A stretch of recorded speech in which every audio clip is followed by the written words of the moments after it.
Hi, everybody. It's Ryan from Pi Records, and I'm here with the Cosmic Wrays. How are you guys? Hey Ryan, doing good.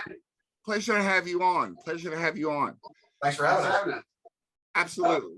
So before we go any further, could you all introduce yourselves and tell me what instruments you play? Yeah, I'll jump in and go first. I'm Dave Howard, otherwise known as Crash Gordon, and I play drums. Cool. Hey, I'm Van Ramsey, aka Ramjet Vortex, and I play a clone wheel organ. It's a digital version of a Hammond.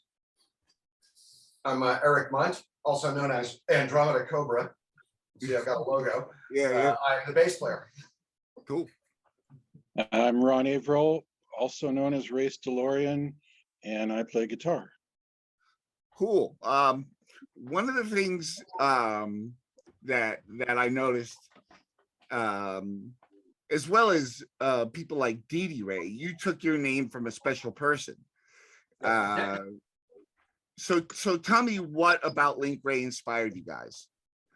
So I started the Wrays, gosh, in 2017, different lineup, but we kind of started off as a Link Wray cover band. So that was kind of the homage. And then as we grew as a band and added more members, we diversified and really kind of went in more cosmic direction, and really wanted to kind of bring in some of the kind of things that inspired us, some of the original surf sounds, some of the spacey surf sounds, and a lot of the tiki sounds is a lot of what we're into as well. So kind of wanted to amalgam all that together, but we still do play Link Wray covers. So in our own special way. Cool. A cool note is that you have the keyboards, which gives it a really like a 50s sci-fi kind of feel, like the old movies. Yeah. It really, like, when I listened to it, it really took me back. What is it about those B movies that inspires the Cosmic Wrays? Because it's obviously an atomic age kind of sound. Obviously the acting. Well, the dialogue too. Yeah. But the dialogue was never. Yeah. It's the special effects for me. It's just a cool kind of, era where we all identify with, like the whole band, we all identify with it, we all love it. Yeah. I think that was a big camaraderie thing, was we all thought it was cool. So Yeah, I grew up watching science fiction movies. Yeah, Absolutely, yeah. Yeah. Godzilla movies and that kind of. And, yeah, space movies, and there were usually dangerous space femme fatales, with beehive hairdos and that kind of. boy, that's what we're into, some femme fatale dancers. So Yeah, there we go. that's an open casting call.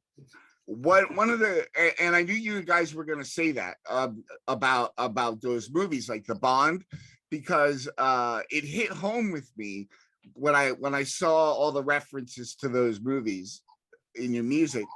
It made me think back to when I was in a band in college, and we all sat around folding our cassette inserts Right. of our demo. You remember those days? Oh yeah. And we were all watching Star Wars, the first Star Wars, and it was in like '94, and it was on like ABC or something. Mhm. And we're all sitting around enjoying that, doing this tedious like 500 cover folding. So I'm sure you had an experience like that to bond over, like being in a band collectively, all being interested in the same thing. Yeah. Yeah, it's nice that we all have kind of a fascination with sci-fi movies, spy movies, and the music that goes with that. Yeah. Oh yeah. Yeah. Awesome. We're ostensibly an instrumental group, but we do have one song with vocals, and that is Secret Agent Man. I'm nice. clear on that. And it's just a blast to play it. Awesome. Yeah. Ron, would you say Link Wray is your favorite player? I would not say that, but I do greatly enjoy his songs. Does a lot with not very much stuff. Makes it sound great. What is it about his setup that you dig? I like he's just doing pretty simple stuff for the most part, but he makes it sound more complicated than it is. Interesting. So Hey, Ryan, I want to bring up one thing. So we've got both Van and Ron have music degrees. I think Ron actually has a doctorate. So it's kind of cool. We've got these guys that, if you listen to our music and you hear like a D minor diminished seventh, it's actually in there for a reason. Yeah. rather than folks like me who just tinker around and try to figure out chords for themselves. Yeah. I'm guilty of that.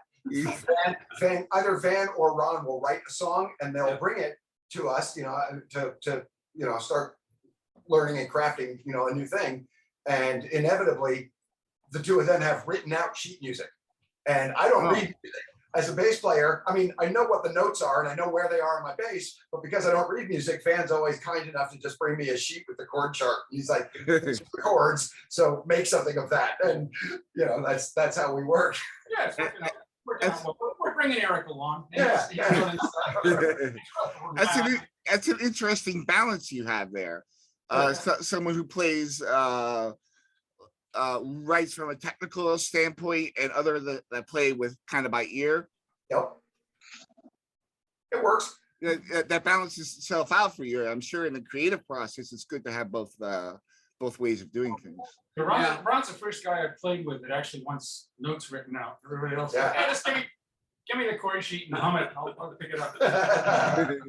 And then for drums, I always get some kind of cool website from Van about, hey, listen to these Latin drums or something. So I get to challenge that way too. It's awesome. It's a really good mix of things. Yeah. Awesome. What I want to talk about now is Surf by Surfwest 3 2022. Yeah. You guys are on the bill with some great bands. Tell me a little bit about the festival that you're playing and the Seattle scene where you guys play so much. This is the third year of the Surf by Surfwest. We played in all three. Yay. So I haven't. I'm the new guy in the band. And I was a spectator at Surf by Surfwest 1. And by the time the next one rolled around, I was in the band. So. Oh, nice. Yeah, we had a little change, lineup change from version 1 to version 2, but we're steady now as version 2. We have been for a while. So yeah, this is our third year. We're really excited. Obviously you've met Tian and Tom Head. Yeah. It's funny, I met Tian, years ago before I was a drummer. He and I went to a surf show. Well, I went to a surf show and he was standing there with a Hawaiian shirt. I was standing there with a Hawaiian shirt. And it was like, hey, you here for the surf show? And so we've been friends ever since. So yeah, yeah. And then I've got to say that the surf scene, I feel like I'm talking too much, but the surf scene's amazing out here. Every band really is cooperative and get along. And we're all friends. And yeah, anybody else will chime in. But yeah, it's a great scene. It really is. Yeah. Yeah. Just you talked about me and Tian. I met you and Tian at one of the show. It was maybe Tian's 50th birthday. Oh yeah. And it's my friend Dave. And Dave's like, I want to be in a surf band. I want to be in a surf band. He was like, just really and that's exactly the same thing that I did to Dave when I got in the band. He's friends with one of my next door neighbors, and she and I were having a conversation one day, and she mentioned that she knew him and that they were looking for musicians. So the next time an opportunity for me to go see a surf show presented itself, Dave was there. And Andre and Todd from the Destroyers introduced me to him, and one thing led to another. And so, I was like, yeah, I heard you need musicians. He goes, where'd you hear that? And I said, our mutual friend, my neighbor told me, and so here I am. Nice. So what do you think of the new Destroyers? The music, it's amazing. Yeah, Great. Crazy, right? Yeah. Todd is like my fellow drum nerd, so we talk all the time about goofy drum stuff. I was gonna say, if you wanted to do a drum rundown, you should do it with Todd and I, because we both have goofy. Wink, wink. I think we're all big Destroyers fans. Oh yeah. They're very They're such nice guys too. They're really good guys. We're playing with them in a couple weeks, so yeah. Yeah, they're playing at the festival too, right? Yes, They are, yeah. And then 2 weeks after that, we're playing with them. We haven't played them at the Black Lab Gallery in Everett. So how are you playing outside of Seattle at all? Like maybe Portland or something like that? We have not gone that far yet. Not yet. At some point. Okay. Get the schedules figured out. Yeah. We're Snohomish County guys, and we're actually intimidated by Seattle. We hate driving to Seattle. Well, yeah, right now Right. they're doing construction on the freeway, so getting Yeah. to Seattle is Everything you've heard a about, huge pain. yeah, everything you heard about parking in Seattle as being terrible is true. Yeah. That sounds like Pennsylvania. Pennsylvania is horrible. Yeah. Pennsylvania. Yeah, that's where I am. Yeah, of course. I'm an East Coaster too, Ryan. I grew up in Long Island and New Jersey, so I know your area. Yeah. You know the traffic and Philly and yeah. all that. Yeah, it's brutal. We have a show coming up on July 1st in Seattle. It's at a place called Slim's Last Chance Saloon, and it's way down at the south end. And getting there with the construction is going to be an interesting challenge for us. Yeah. Cool places on It is there. a cool place. Yeah. Diners, drive-ins, and dives years ago. Oh, I love that show. Yeah, so Slim's was on there. So they've got a Oh, was it? 1950s, they've got like a 1950s semi flatbed in the back. So, and you know, they've got like an open area in the back, so the flatbed's in the back, and that's the stage. So. Yeah, so on nice days when bands play Yeah. outside, they're literally playing So on the excited. back of a truck. That's awesome. So we're going to be doing that. Yeah. Yeah. That's awesome. There was a band that went through Philly when I was in college, and they played going down all the streets. Oh, the truck was Nice. rolling. Yeah. Oh no, this truck doesn't roll, it's parked. Yeah, Yeah, that yeah, That's cool. It bounces enough standing still. Yeah, really? We're usually stationary. Yeah. So you guys started 2017? Yeah, started the band as a three-piece. It was myself and two other guys, and you know, like Spinal Tap keeps losing their drummer. We kept losing our bass player. So he's bass player number Number 5. 5. Did it Yeah. explode? So yeah, not yet. Not yet. Yeah. So it's been a fun ride, and this is I kind of call this like version 2. It's been the most stable. Band's been my co-captain for a long time here. So we've been stable and writing good stuff and we're not just a surf band. Like I said, we do surf, we do kind of some trad stuff, some sci-fi stuff, and we've really been venturing more into the kind of the tiki realm of some kind of like loungy, really cool stuff. Really Yeah, cool. I feel like a lot of people are really kind of digging that. So I also noticed some psychedelic instances in your music. Mhm. yeah, a couple of them. Yeah, there's Yeah. a couple funky songs. Yeah. So occasionally we'll go down a road that borders on jazz. Yes. Oh no. I have a jazz degree. When I was young, I played trumpet. I was going to be the next Lee Morgan. It didn't quite work out. But now I'm I played in jazz band in high school. What did you play? Wait. Oh, guitar. Cool. Oh, nice. Very cool. And I couldn't read music, so I had to kind of fool.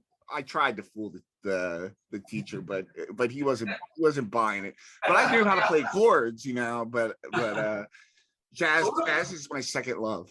One of the things too that's really unique about us, Eric is a guitar luthier, Yeah. and so he's I built my own instruments. Yeah, he builds his own stuff. Oh, and wow. Everybody else's stuff. So Yeah. that's kind of nice. We're kind of the nexus for everybody coming over and my guitar's broken. So Yeah, exactly. If Mel has sent you any of the pictures or videos or anything like that, the instruments you're seeing me playing, I built them. Oh, that's awesome. Yeah, it's fun. yeah. I would love to do a video on that alone. Okay. We can make that up. Okay. Awesome. Well, is there anything you guys want to add that I haven't mentioned? Anything you're working on now besides the shows for the summer? Well, We've got a guy who's doing some mixing on a recording that was done at Daryl's Tavern, the place where Surf by Surfwest is going to be. The guy who's their sound man recorded us at our last show there. And so we're working on seeing if we can't quickly put together just a little live CD thing in anticipation of actually getting in the studio and recording like our actual album. This was like an interim thing. So that's being worked on right now. that'll be album 2. Album 1 is the Cosmic Wrays Are Go. We've only got a couple of them left. So I love it. and then we've got the Cosmic Wrays website, www.cosmicwrays.com. So you can ping me, I got stickers, we got some other merch. So sorry to do the plug now. Go the plug. No, that's what the end of the video's for. Right. Thank you so much, guys. If anybody's interested in finding out a little bit more about Cosmic Wray, in the description we have links to their Bandcamp, and we have a little brief bio in there that Mel Anthony provided from the Woodhavens, and links to their merch and Pie Records merch are in the description. So If you want to know anything about this, the equipment that I use or music from the band, you're welcome to check out the links in the description. Thank you so much, guys. Thanks for having us. Thanks, John. Frank. Yeah, Yeah, yeah, appreciate it. thanks.